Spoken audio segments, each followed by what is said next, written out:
all eyes are in this Philippine adaptation simply because pagkalaki-laking global hit ng nasabing palatuntunan. Ito po si Alvin Ignacio, the Diva that you love. Together with me is my kumaring Ultra Maldita. Hi, this is Alex And Brosas. yes, oh yes, you are watching the Sunday episode of the TT Show. Ang tayo na talaking Showbiz Edition, Mare. We are talking about It's Okay Not to Be Okay, which is a global phenomenon.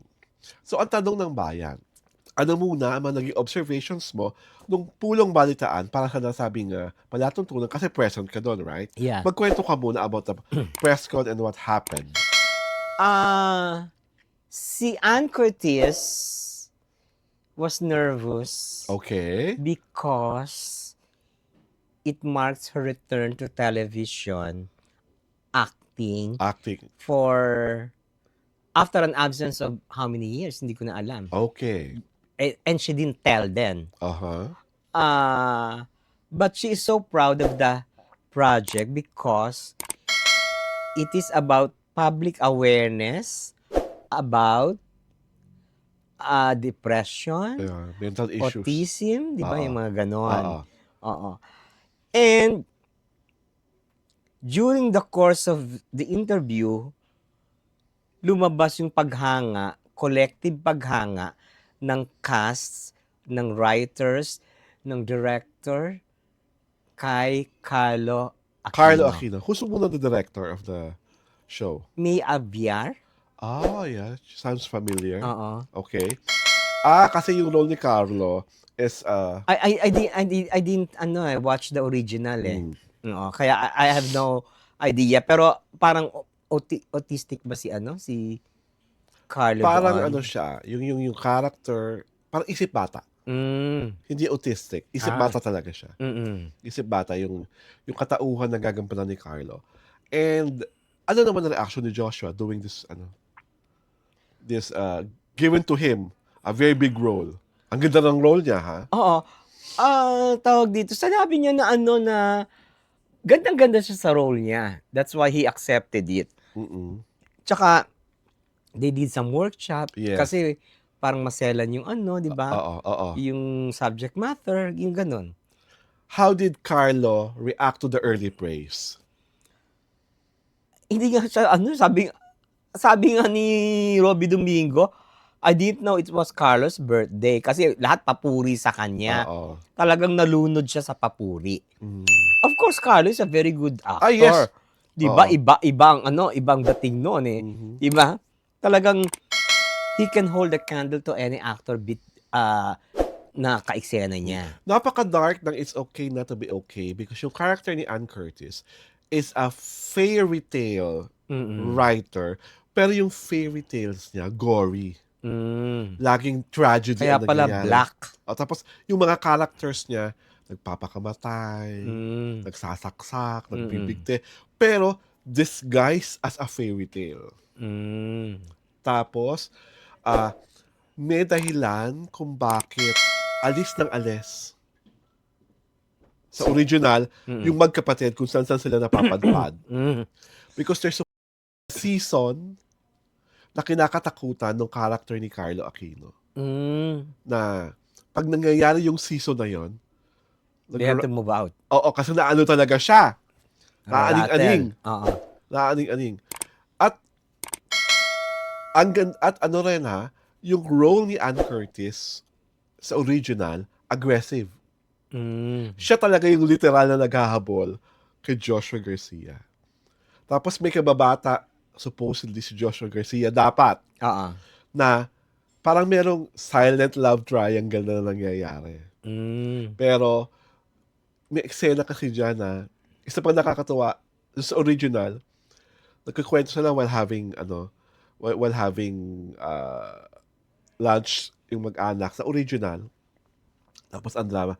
Parang yung kinatanong ng character ni Carla, parang ano ginagawa niya bago kayo matulog? Chuchu. Sabi nung character ni Ann Curtis, naghalikan kami. Ano yung halikan? Sabi niya, French kissing. Ginanon kunyari ni Kim So-yoon yung kasi parang kasul na sinasabi, sa kapatid niya, batang isip nga yung kapatid niya. Mm. So, ang ganda na ng dynamics. Ako gusto ko lang, sana kung paano hinabi yung kwento sa Korea, ganun rin yung pagkakahabi nito. Which I think is going to be, kasi halos ganun rin yung It's Okay, yung What's Wrong with Secretary Kim, eh. Almost like the original. At pina-adapt lang sa Philippine setting. Kasi dito, mayamang fairy tale maker si Ann Curtis. So sa tingin mo, Mara, kakagatin ng tambalang Joshua Ann? Only because sikat siya. Okay. Only because there is curiosity kung paano inadapt yung isang original Korean teleserye. Mm-hmm. 'Di ba? Only because first time magtatambal ni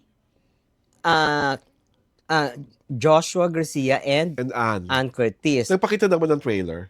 Yeah, oo, pinakita yung trailer. Kasi di ba dati, ang criticism, mukha na raw tita ni Joshua si Ann. Hindi naman, sa trailer. No, hindi. Oo, hindi. Tawag dito, of course, Ann is in real life a little older, di ba? Yes. Oo, pero the age gap is not that wide. Lalo na din, pag physically, pag magkasama sa screen, panalo naman. Oo, may chemistry naman. Tsaka talagang At tsaka sinabi naman nung director na na the core of the story is there. Pero we have to Philippinize it. Yes. Kasi nga, we have no winter. Any winter sa Korea, di ba? Maraming eksenang winter. Maraming eksenang So, yung mag-iimbento tayo ng may winter sa Pilipinas, di ba? It's crazy to think about that. So, true to the core, pero may konting tweak. May tweakings. May konting tweaking, di ba? Yun ang which is can't be avoided kasi nga yes. ibang culture. Pangalawa, iba ang klima, di ba?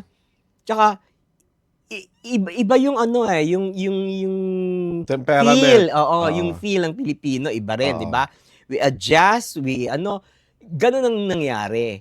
Kaya pero doon yung core ng story, ganun pa rin. Well, sa akin, I'm happy that they're doing It's Okay Not to Be Okay. But in the nearest future, I really hope that we do more original Filipino works. Yung tayo talaga ang nagsulat. Hindi, nag-adapt na naman tayo. Kasi feeling ko naman, ang dami nating mga mahuhusay na mga manunulat na pwedeng gumawa ng bagong kwento. Hindi yung copy na lang tayo ng copy. Adapt na lang tayo ng adapt sa ibang bansa. Parang, imagine mo kung original kwento yan, tapos Ann Curtis and Joshua Garcia and Carlo Aquino. Well, that's something else. Alam mo, mas challenging yun. Although, at least, sure ka na may audience ka na kaagad. Kasi nga, maraming curious how it's going to be adapted into the Filipino setting. Pero malaking challenge din ng mag-remake.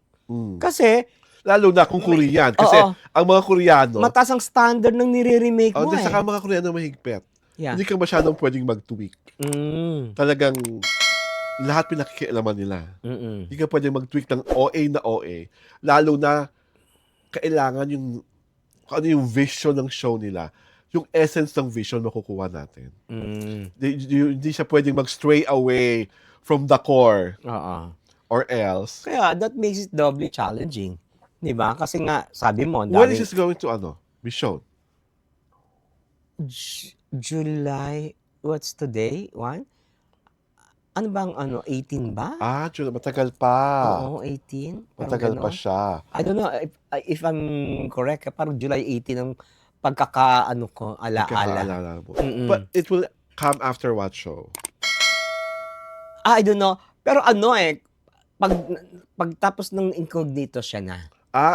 Incognito ang papalitan niya. Ang papalitan niya. Okay. So late night ito. Kasi nga Incognito ang papalitan. Papalitan. Well, I look forward to watch it kasi alam ko Carlo Aquino is going to slay the character. And more than that, ang dami kasing dark characters sa It's Okay na Not to Be Okay na akala mo sa outset mabubuti. Pero maraming salbahe sa nasabing, if you watch the original, please watch the original. Dahil makikita nyo talaga how complex are the characters of the three leads. Saka yung paano nagkaroon sila ng symbiotic relationship. Kasi favorite author ng character ni Carlo Aquino, Oo si nga. Ann Curtis. Si Ann Curtis, oo. Talagang he looks forward to meeting her, di ba? Looks forward to her books. Di ba? So, kami po ay muli inaanyayahan kayong manood sa aming YouTube channel sa Diario Tarada. At syempre pa, sundan niyo na po kami sa aming Facebook pahina. Ang Nakiti Show po ay pinapalabas tuwing Sabado at Linggo, alas 4 ng hapon. Ito po si Alan Ignacio, The Diva That You Love. Kasama ko ang aking kumaring kultong maldita. Hi, this is Alex Brosas. Ito po ang Nakiti Show. 2 taon na ang tarayan at talakayan Showbiz Edition.